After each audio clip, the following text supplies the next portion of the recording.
Welcome to the Envelopes Emmy Contender Series. I'm Yvonne Villarreal for the Los Angeles Times, and today we're talking to Susan Kelechi Watson, who plays Beth Pearson in the TV series This Is Us. Thanks for watching. Thanks for being here and watching.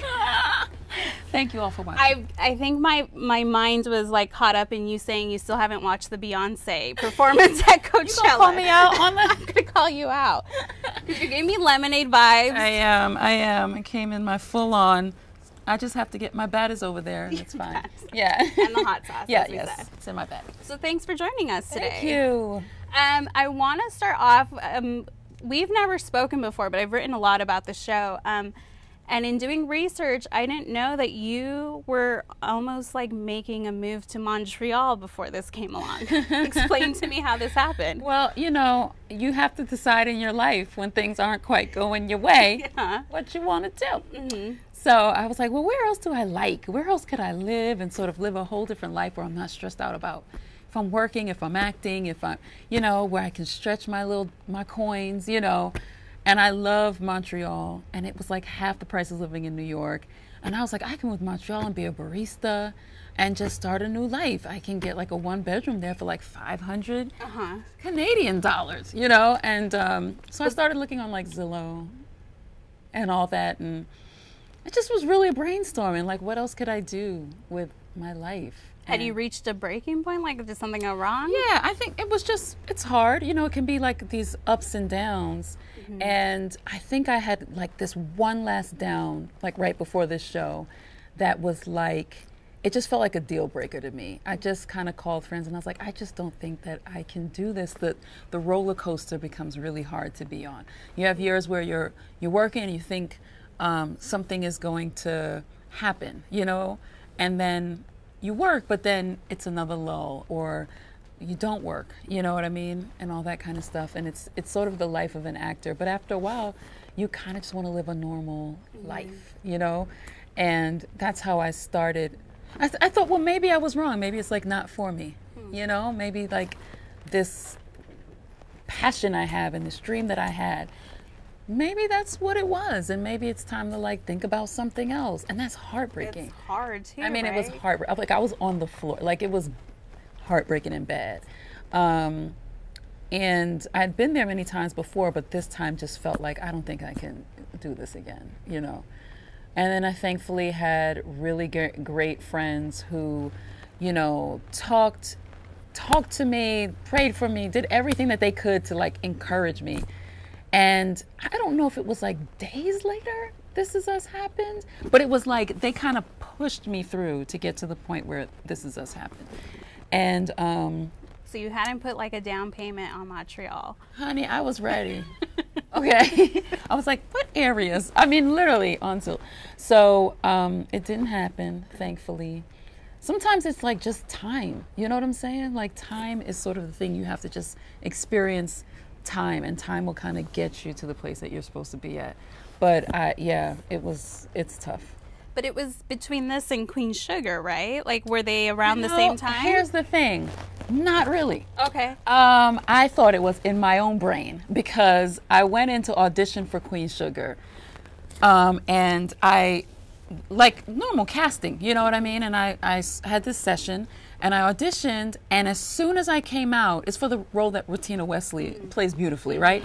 As soon as I walk out, I get a call from my agent that I had missed. And I said, oh my God, did Oprah call her already?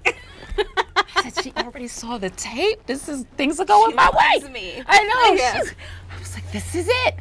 And I get downstairs and I listen to the message, and there's no reception, you know? So like this is the longest 23 flights downstairs I have to travel in the elevator. But her and my manager were trying to get in touch with me. Now, whenever, just for FYI, whenever your agent and manager are trying to talk to you about something, it's something good. Okay. Mm-hmm. So I said, all right, something's coming. I said, Lord, they done gave me Queen Sugar. What am I going to do? And I get downstairs.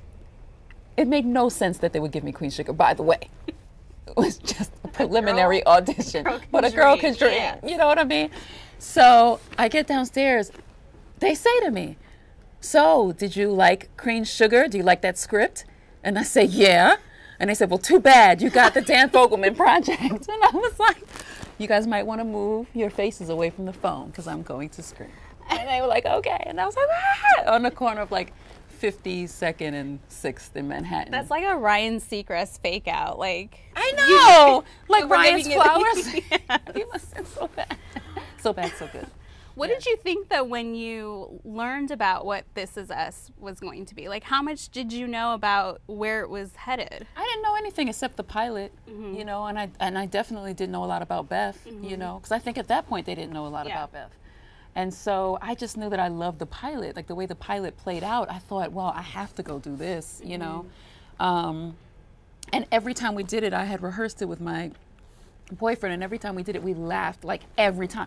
Both of us are actors, but like, it's rare that you're doing a piece and every single time you still find it funny, you still think it's good. And I hadn't read the whole script, as actors do. Sometimes you just read the sides, you know, your part, and you go in and do the audition. And then I found out that it was going further, and I had to go home and read the script. And when I did, I said, you know, get me on a plane. I want to go and be in the room and audition and test. And I tested with Sterling. How was that? What do you remember about? I remember walking in and seeing SKBZ. And here's the thing. He and I weren't close then. We knew each other. But and very much respect each other and each other's work. But we weren't, you know, close. So it was just great to have somebody I knew in the room, somebody who I know has trained the same training as I do and all that kind of stuff. So when I got there, it felt very comfortable. I was like, oh, I can play with this person. Like, we get it. And that's exactly what we did. We just went in and had a good time. And I remember leaving, and I called my friend and I said, no, she asked me, she said, how did it go? What happened? I said, I think I did the very best I could do. I think whether it goes my way or it doesn't, I could not have done anything else. And that's the best feeling as an actor, because you honestly feel like even if I don't get it, there was nothing else I could have done. Maybe it's just not mine, you know? And that's the feeling that I had when I left. And then it was, I think it was still like a week and a half later before I found out. Yeah. Because do you know when an audition's going way bad? Or do you have those moments where you think it's good, but you don't know it's bad? When it's going way bad. Oh, honey. They don't hide it either. People in the room just be like, What's been your worst experience? I just had one the other day. I said, I'm not exempt. What's happening? When does this end? I had one the other day and I thought, really? Was it that bad? Huh? What do you do in that moment? I think you just lean into, now here's the thing, I don't know if it was bad to them. I don't know. And so what I've learned as an actor is don't judge it in the moment. Keep doing the work that you rehearsed. Keep doing the work. Even if they're not giving you the feedback in the room, keep pressing into what you know, what you rehearsed, or just keep discovering the character in that moment. Get even more grounded. Go even deeper. Because you can't jump into other people's brains. They might have thought it was perfectly lovely. It just wasn't for them. They might have already had somebody in mind. You just don't know. So if I start judging it for them, I'm doing myself a disservice.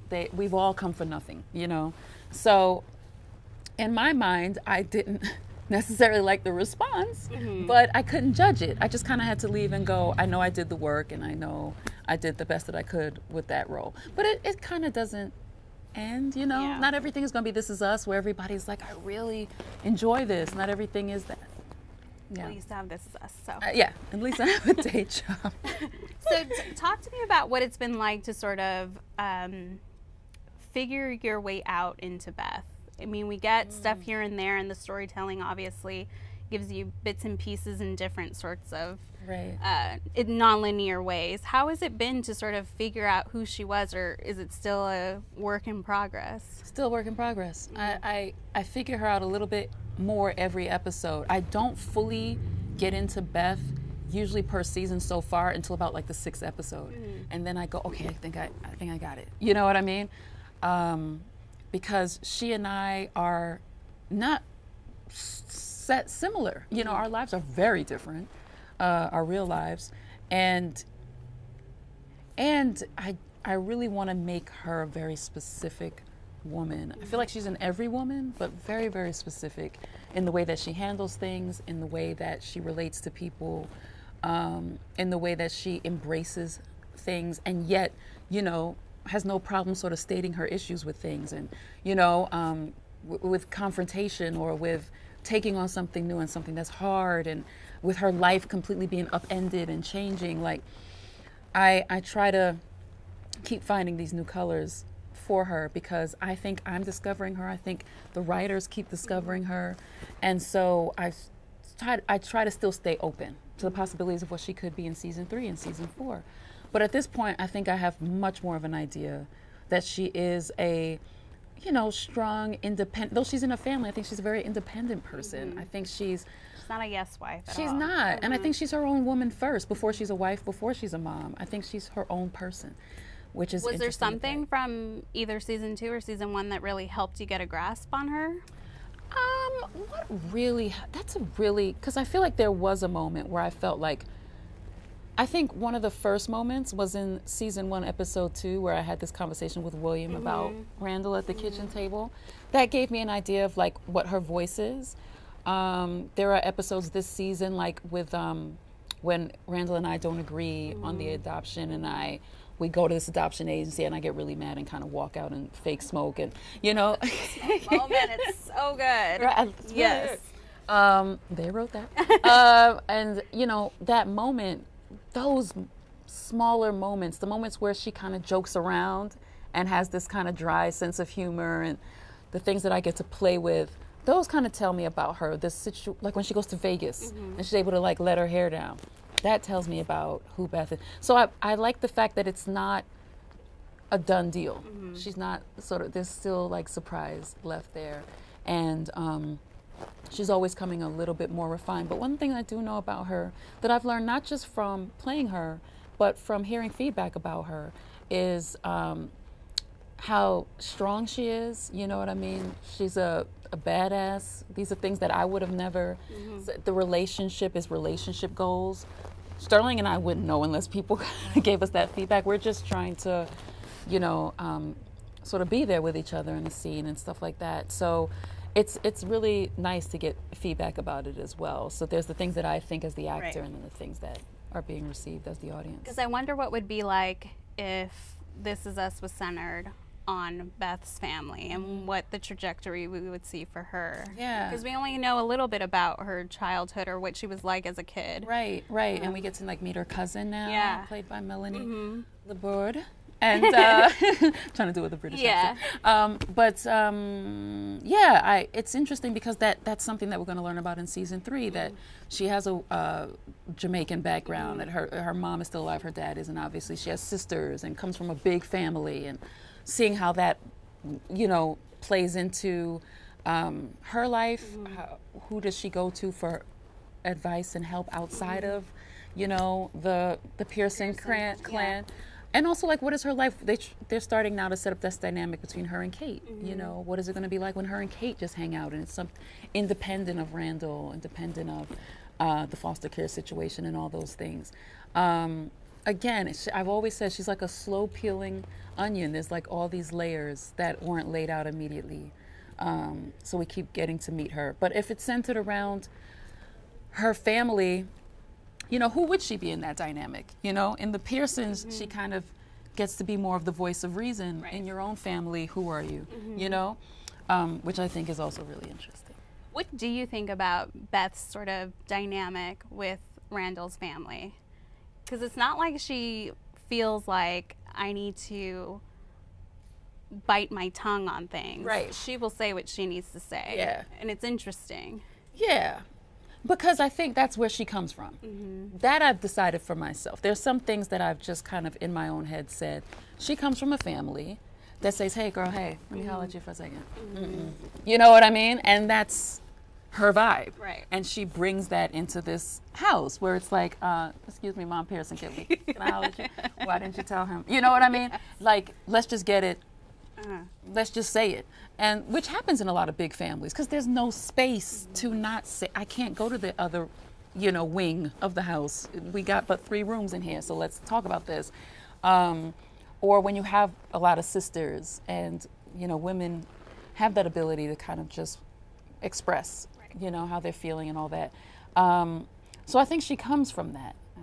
Me coming from a Jamaican background, I know that people don't have a problem telling you what you're doing wrong. Yeah. You know what I'm saying? I'm just going to put it like that.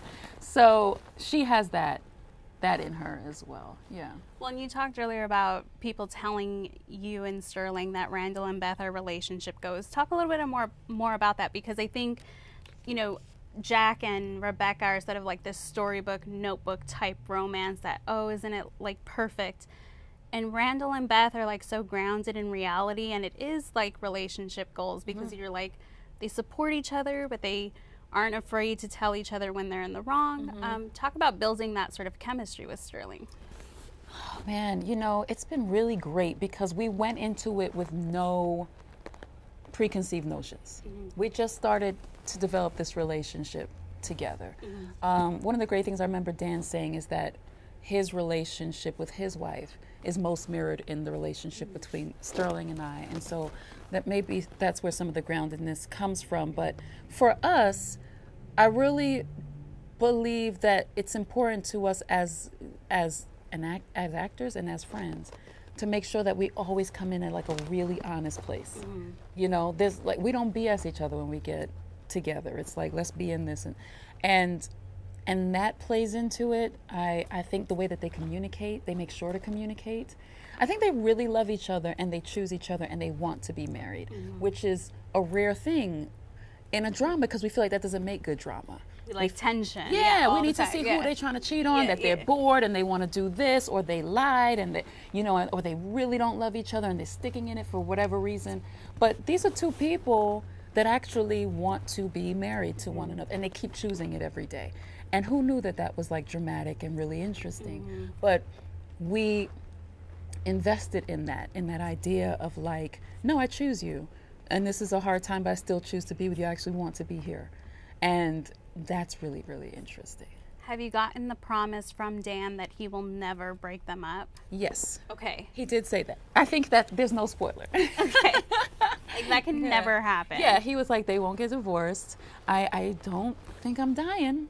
That's a rumor, but I don't it's the rumor, like, because for those who don't know, and maybe you should, I'm not spoiling anything. The season 2 finale ended with, we see future Randall and future Tess, and there's talk of we need to go see her. And I was like, do you know who her is? I'm not. I think I might. They might be changing it, but I think I might. Yeah. So everyone thought it was like, is it Beth on her deathbed or something? I guess you won't tell us, but you at least know, at least for now, who it is? Yeah. I believe I do. I'm actually literally trying to think back if they made that hard decision. You know, stuff changes sometimes, but I feel like I know. Yeah. What was it like to see them go into the future? With Randall, it's really interesting. I think the other part of it that people saw Randall without Beth and they didn't see a ring finger and all these kind of things. Were you like, where's Beth? No, it didn't even cross my mind. Really? It didn't even cross our minds. That like, oh, she's not, you know what I mean? But I think it left room for us and room for the writers to play. Like, the thing is, like, obviously, okay, so when I say it's not about Beth, I mean it's not like we're planning Beth's death. Do you know what I mean? But it is sort of this space of like, there is some real stuff that happens in the future, and it involves the whole family. You know what I mean? Doesn't necessarily mean Beth is dying. No.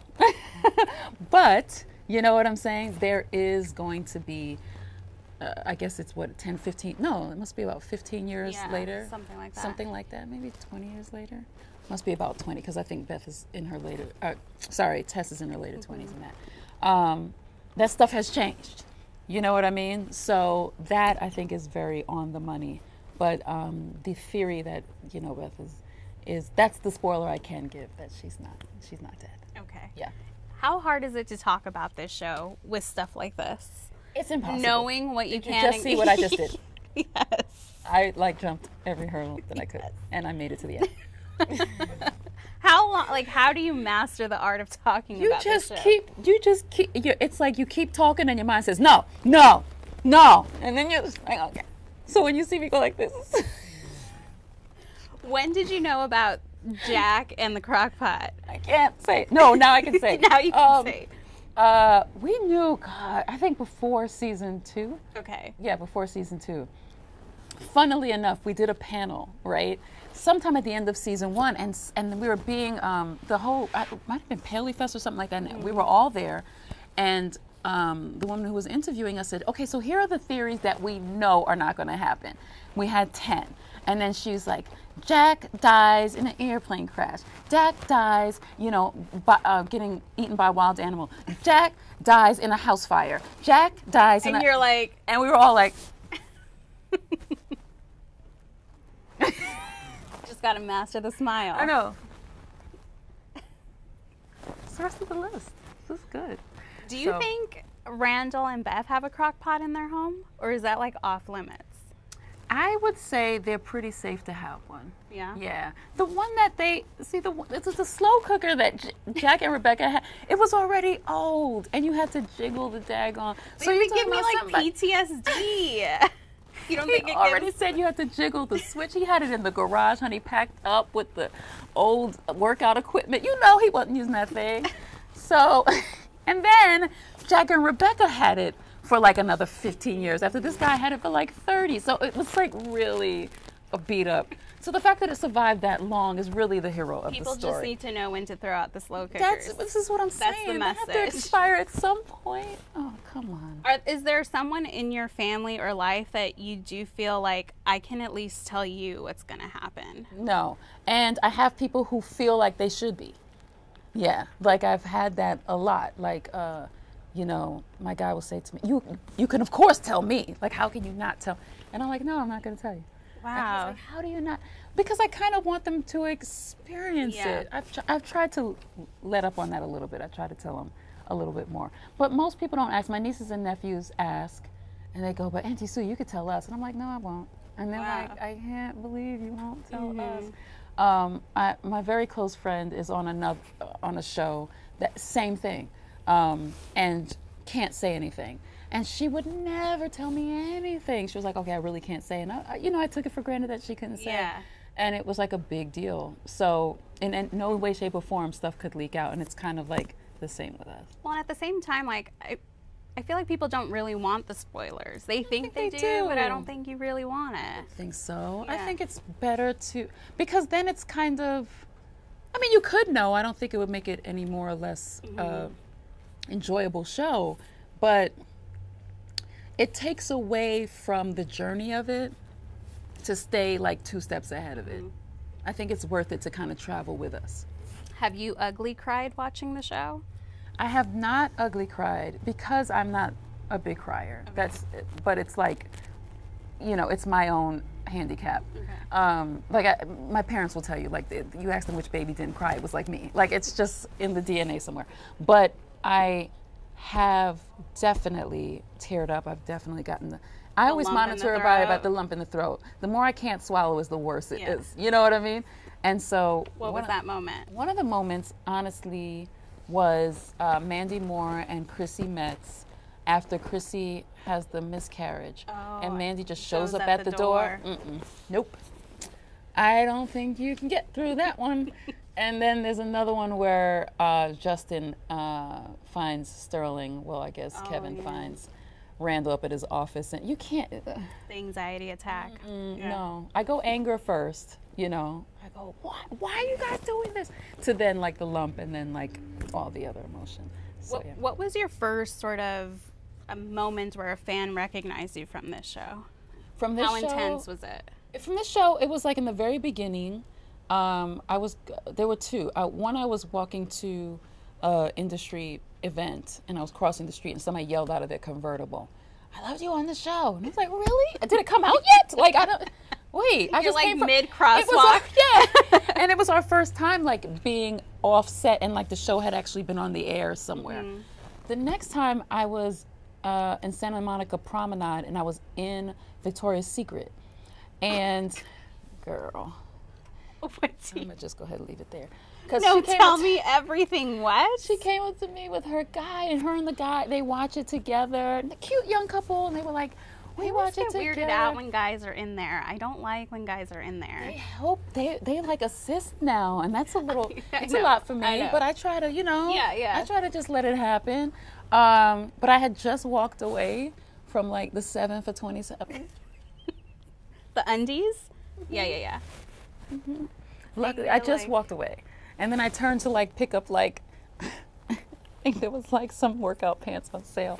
And I went to pick that up and they came as I picked up the workout pants. And I was like, oh, thank God. Well, at least you're holding that. I know. Yeah. I was so thankful for that. But I'll never forget it. They came up and they were like, full on conversation about it. And I was like, woof, I'm going to have to start ordering online. I was going to say online I shopping know. now. I think so. Yeah. How did you feel about season 2 with the storyline about them exploring adoption and fostering? And then please let's talk about Lyric. Oh, absolutely. Absolutely. I loved it. I loved the idea that they wanted to get an older kid. I loved the idea of someone who felt like a threatening presence in the house. I loved the idea that it wasn't safe. I loved Lyric. I got to be in on her audition process and be sort of part of that process, and the girl is just a natural. She just imbibes a nuance that is just sort of there, and as you can see beautifully displayed in her episode where we get to just live a few days in the life of Lyric, and just such a wonderful addition. I feel like I wanted something that felt like it wasn't safe for that family, in particular for our family. And as if William wasn't enough. But in order to honor him, I think Beth felt strongly about doing something that had to risk something, that had to risk this life that we've set up for ourselves, that really meant something. Like when we look at her, we can say like we're really honoring something about Randall's past and about William. And the fact that she would go to this park every day was, was his favorite place, and this is where she was inspired for that idea. And what a great compromise it was. I thought, wow, what a couple that could say, you know what, I don't want to die, but I'm going to find a way, husband, to let this idea sort of permeate, you know what I mean, and see how it lives in me, and then I'll tell you what I think. And that she came up with this fostering thing I thought was a really cool way not to just say no. And then he had to risk something, so he wanted the little baby, he wanted something in a nice little package, and we got, a troubled, preteen. So what do you know about what you're going to see with Beth and this family in season 3, or what do you hope for? Well, as you got a little foreshadowing into the fact that Lyric is now more of a problem and dealing with the fact that her mom has, in her mind, abandoned her. So now dealing with that and how that affects our relationship is going to be something that we're dealing with the next season. And also meeting my family, which is really cool, which has started to happen in the last episode. Well, I can't let you leave without asking about, explain to me how you get cast as adult Blue Ivy in Jay-Z's Family Feud video. How did it go down? You get a very cool call that says, Ava DuVernay would like to speak to you. She has a role for you, and she wants you to do this thing. And I was like, can she have your number? I was like, can she have my number? Did you have to call me to ask me that? Just give me the number. But that's how it happened. And then I spoke with Ava, and she had seen me on This Is Us. And, she was very complimentary about my work, which was very kind. And then she said, I have this role that I think that you would be great for. And it's in Jay-Z's new video. I said, yes. She went on, but I said, yes. And she said, and you'll play Blue. I said, yes. And then she said, Ivy. I said, yes. The 444 album is fire. Like, that album is bananas. And I was more than happy. She's an icon too, Miss Blue Ivy. Hello. And playing the adult version. Hello. I got to be the and then people put our pictures side by side. I said, not bad casting. Hello. Did you get to meet her? I didn't, because they shot their stuff in New York and we shot in LA, and it was actually right around Emmy time. So we shot way before it actually aired. And I was just speaking with Mindy Killing the other day, and she was like, I didn't know if it would ever air. And I was like, me too. I figured they would do something cool, like drop it at like 4:44 someday, but I didn't know what day it would be. Well, talk about that scene too. I mean, you're shooting with Mindy Kaling. You've got who else was there? Rashida Jones. We had, we had Niecy Nash. Yes, Niecy Nash. Just some brilliant, beautiful Constance Wu and Janet Mock. Rosario, which I always said Rosario, but she said Rosario. And that's it for me now. Yeah. It's forever Rosario Dawson, Brie Larson. Were you guys just improvising, or was there like a We script? were, and we had to improvise about like the 13th Amendment. We were like, oh, Ava. I was like, can you just remind them what the Second Amendment is? And you're doing it as Blue Ivy, which is extra pressure. Do you see what I'm saying? Now I really have to know. So we thought like, oh my God, how are we just going to free flow? But these women stepped into the challenge. We all did. And we all just started getting really convicted in our beliefs. And she told us this side is for, this side is against. Boom. She gave you your side. And it was like, argue it. And we did. And it was, I think, a really moving scene in that video. And for me, it's always been my dream to be in a hip hop video. Just, I'm a child of the hip hop generation. So to be in it, in an icon like Jay-Z's video, forget and his daughter. Hello. How long did it take to shoot? Before I'm at their dinner table. You're fine. How long did it take to shoot? Maybe about 5 hours. Yeah, Toto. Yeah, it wasn't a super long day. I think I probably spent more time like in wardrobe and all that kind of stuff. But when we got on the set, maybe like 3 hours. That's awesome. Yeah. Very cool. Well, we're gonna end with a lightning round. All right, I'm up for it. Get ready. Is this anything like Cash Cab? Because I love that. Oh wait, we also have a question about, you tweeted about Kendrick Lamar winning the Pulitzer. I did. How was, talk about what an amazing moment that was. That is fantastic because it first of all opens up the playing field so much more for people to really look at the art form that hip hop is, to listen to the words, to listen to the rhythm of it, the beat of it that represents people and a place and a time. You know what I mean? There's a rhythm of life to it. It's a heartbeat, and it's just as significant as any form of classical music or any other type of music that we've sort of embraced as an art form. And so to see somebody like Kendrick, who comes from the heart, who has incredible lyrics and really speaks to a people, but not only to a people, but in this way that you now understand a culture, you know what I mean? Or you can kind of begin to step into a pair of shoes and walk in those shoes. That's really significant. So to get the Pulitzer Prize, come on, that's amazing moment. Amazing. Yeah. Okay, lightning round. Last show you binge watched? Oh my gosh, why? I just binge watched it. 7 Seconds. Okay. If you could go back and be on any TV show ever, what would it be? 30 Rock, Sex and the City. There's one more. Game of Thrones. Ooh, a lot of people watch TV to unwind. What do you do to unwind? Hang out with friends. That's nice. What do you know now that you wish you knew on your first acting job? Oh, to have fun. To have fun with it. Is there a part that you didn't get that you wish you've gotten? I always wanted the role of Isabella in Measure for Measure, and I wish I would have gotten that. Yeah. Which Golden Girls character do you most identify with? Dorothy, Rose? Dorothy. Absolutely. You even have to finish that. Dorothy all the way. Dorothy, maybe, and Sophia. They're the most biting. Like, I'm not the Blanche. You know what I'm saying? Like, I've had my fair share of,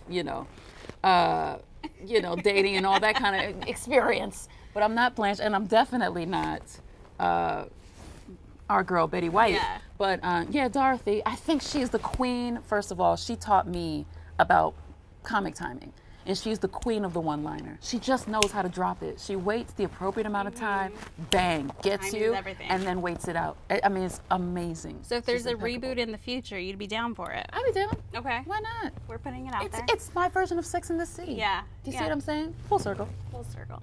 Well, thanks so much for joining us. It was a pleasure. Thank you. And if you guys want to catch more of our Emmy chats, head over to latimes.com.